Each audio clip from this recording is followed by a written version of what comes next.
राजस्थान का 2023 विधानसभा का चुनाव का प्रचार समाप्त हो जाएगा और 3 दिसंबर को मतगणना होने वाली है। मैं विगत 6 महीनों से राजस्थान में संगठनात्मक और चुनावी काम के लिए मेरा दौरा हुआ है। पूरे राजस्थान का दौरा कर मैं विश्वास के साथ बताना चाहता हूं कि राजस्थान में अगली सरकार भारतीय जनता पार्टी की बन रही है। पूरी राजस्थान के हर कोने में जनता ने परिवर्तन का मूड बनाया हुआ है और हर क्षेत्र में विफल और नाकाम कांग्रेस सरकार को विदाई देने के लिए राजस्थान के लोगों ने अपना मन बना लिया है। भारतीय जनता पार्टी की परिवर्तन संकल्प यात्रा लगभग 9000 किलोमीटर चली।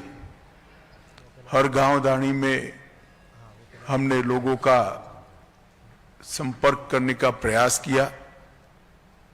200 विधानसभाओं तक पहुंचे और करीब करीब हमारे चुनाव अभियान में कल रात तक अंदाजन 1 करोड़ से ज्यादा मतदाताओं का संपर्क भारतीय जनता पार्टी के नेताओं और कार्यकर्ताओं के द्वारा किया जा रहा है।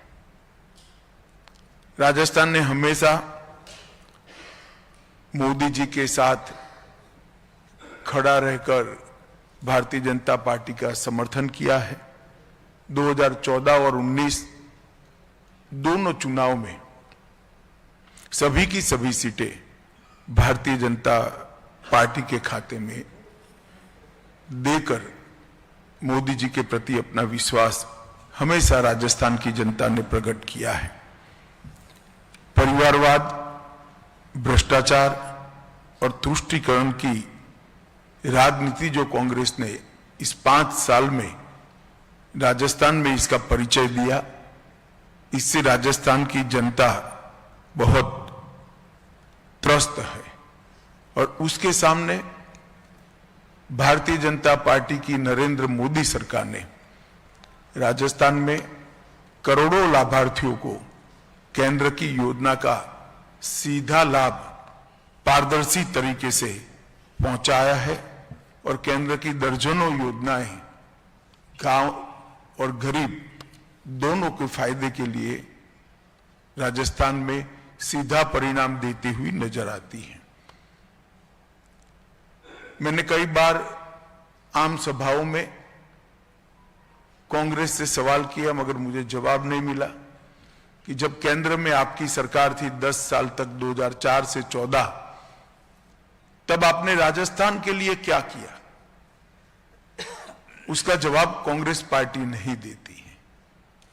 मैं आज इस प्रेस वार्ता के माध्यम से राजस्थान की जनता को बताना चाहता हूं कि ग्रांट इन एड और डिवैल्यूएशन फंड का अगर टोटल करें तो 2004 से 14 तक 2 लाख करोड़ रुपया कांग्रेस सरकार ने राजस्थान को दिया था। मतलब 10 साल में 2 लाख करोड़ रुपया। और भारतीय जनता पार्टी की सरकार ने ये 2 लाख करोड़ के सामने 9 साल में 8,70,000 करोड़ रुपया राजस्थान को देने का काम किया है, लगभग 4.5 गुना।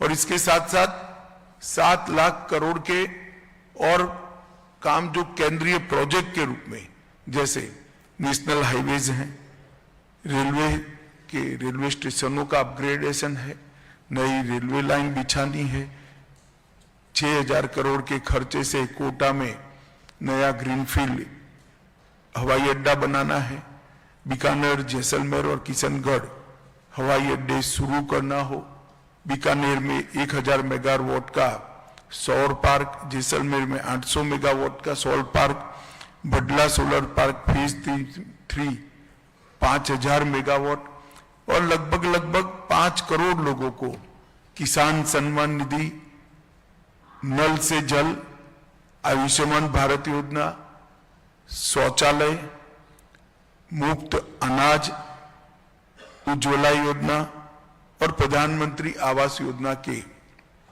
बेनिफिट हमने पहुंचाए हैं। राजस्थान सरकार ने 5 साल में सबसे खराब स्थिति अगर किसकी रही है तो महिलाओं की रही है, दलितों की रही है।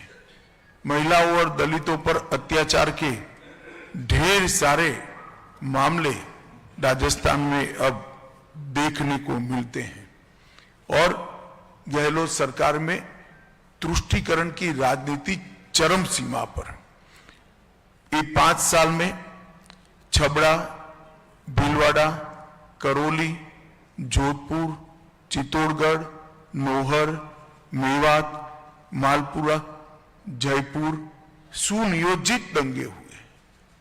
दंगाइयों पर कोई कठोर कार्यवाही राजस्थान सरकार की ओर से वोट बैंक पॉलिटिक्स के कारण नहीं हुई और उदयपुर में कन्हैयालाल तेली, भीलवाड़ा में आदर्श तापड़िया, चित्तौड़गढ़ में रतन सोनी, झालावाड़ में कृष्णा वाल्मीकि, जयपुर में मनु वैष्णव, बांसवाड़ा में गौरांग भट्ट, ढेर सारे नृशंस हत्या के केस भी तुष्टीकरण की राजनीति के चलते कोई प्रकार की कठोर कानूनी कार्यवाही के बगैर लटके हुए नजर आते हैं। सालासर में राम दरबार पर बुलडोजर घुमाया, अलवर में शिवलिंग को ड्रिलिंग मशीन से तोड़ दिया, कठुमर में गौशाला पर बुलडोजर घुमा दिया।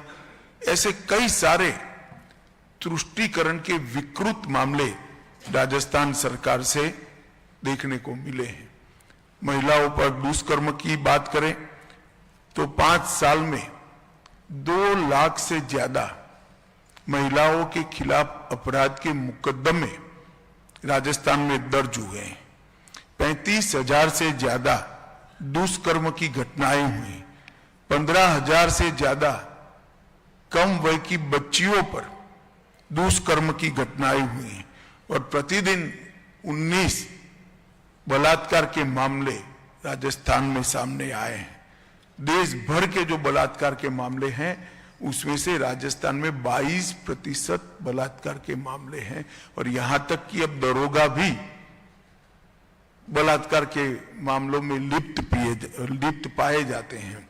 फिर भी अशोक गहलोत सरकार का पेट का पानी नहीं हिलता है। ये महिलाओं का गुस्सा हम जहां जहां गए वहां हमें दिखाई पड़ा है और महिलाएं एकजुट होकर अशोक गहलोत सरकार के खिलाफ और नरेंद्र मोदी जी के साथ नजर में आती हैं। कांग्रेस की भ्रष्टाचार लाल डायरी भ्रष्टाचार का प्रतीक हुआ है।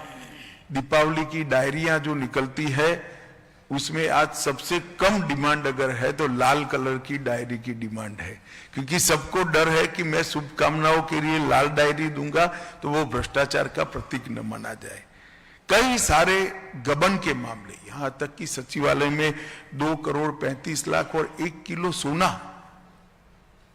पूरे आजाद भारत के इतिहास में ऐसा कभी नहीं हुआ कि मंत्रालय की अलमारी से 2 करोड़ 35 लाख कैश और 1 किलो सोना मिल जाए।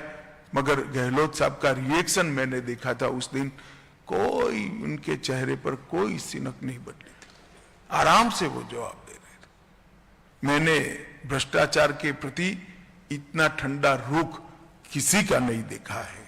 कोई महंत को अवैध खनन रोकने के लिए आत्मदाह करना पड़ता है, मगर आज भी वो क्षेत्र के अंदर अवैध खनन खुले आम चल रहा है। मित्रों, कई सारे जल जीवन विभाग, मिशन खनन विभाग, उदय सागर झील, प्रतापगढ़ की मार्बल की खान, काली सिंह डैम, गरीबों के राशन के अंदर घपला, ढेर सारे घपले घोटाले के मामले सामने आए हैं। किसानों का हाल भी बेहाल है। 10 दिन में किसानों का कर्ज माफ करने का वादा कर आई हुई गहलोत सरकार 5% किसानों का कर्ज भी 5 साल में माफ नहीं कर पाई। लगभग 19,000 से ज्यादा किसानों की भूमि को नीलाम कर दिया है और दर्जनों किसान आत्महत्या कर चुके हैं। पूरे किसान गहलोत सरकार के खिलाफ लामबंद होकर भारतीय जनता पार्टी के साथ खड़े रहते हुए हमने देखा है। भर्तियों में पेपर लीक के मामले एक प्रकार से सारे रिकॉर्ड तोड़ गए। पूरे देश भर में 15 से ज्यादा 3 साल में 15 से ज्यादा पेपर लीक के मामले कहीं नहीं देखे गए। 40 लाख से ज्यादा अभ्यर्थी युवा जिस भर्ती की परीक्षा में बैठने वाले थे, जिन्होंने ट्यूशनों के पैसे लगाए हैं, जिन्होंने दिन रात एक कर तैयारी की है, उनके भविष्य को बर्बाद करने का काम अशोक गहलोत सरकार ने किया है। और दूसरी ओर ये सभी मामलों के बाद भी उन्होंने एक भी जगह परिणामदायी जांच कर नसीहत करने का काम नहीं किया है। मित्रों, राजस्थान में चाहे युवा हो, चाहे किसान हो, चाहे महिला हो, चाहे दलित हो, चाहे धार्मिक नेता हो, धार्मिक गुरु हो, सभी लोग इस सरकार के से त्रस्त हैं। मैं जब राजस्थान आना शुरू किया तब हमारे कुछ नेताओं ने मुझे कहा था कि साहब, सोच समझकर रणनीति बनाना, गहलोत साहब जादूगर है। मगर मैंने आज पूरा दौरा करके मन बनाया है कि इन्होंने बहुत सारी चीजों को गायब किया है। नौकरियों को गायब किया है, खाने पीने की चीज को गायब किया है, अच्छी कानून और व्यवस्था को गायब किया है। अब जनता ने मन बना दिया है कि इस बार जनता जादूगर बनकर कांग्रेस सरकार को गायब कर लेने वाली है और 3 दिसंबर को भारतीय जनता पार्टी की सरकार बनने वाली है। मोदी जी के नेतृत्व में देश को मोदी जी ने सुरक्षित किया है, समृद्ध किया है और 11वें नंबर की अर्थव्यवस्था को 5वें नंबर पर लाए हैं। तिरंगे को चंद्रमा पर पहुंचाने का काम किया और G20 में भारत की कूटनीति का ध्वज समग्र विश्व में लहराकर विश्व में भारत को सम्मान देने का काम भी मोदी जी ने किया है। आज मोदी जी के नेतृत्व में राजस्थान की जनता एकजुट होकर भारतीय जनता पार्टी को प्रचंड बहुमत देने के लिए खड़ी है। मुझे पूरा भरोसा है कि जो मतदान होगा और 3 तारीख को काउंटिंग होगा, यहाँ पर बड़े बहुमत के साथ सारे रिकॉर्ड तोड़कर भारतीय जनता पार्टी की सरकार बनने जा रही है। धन्यवाद।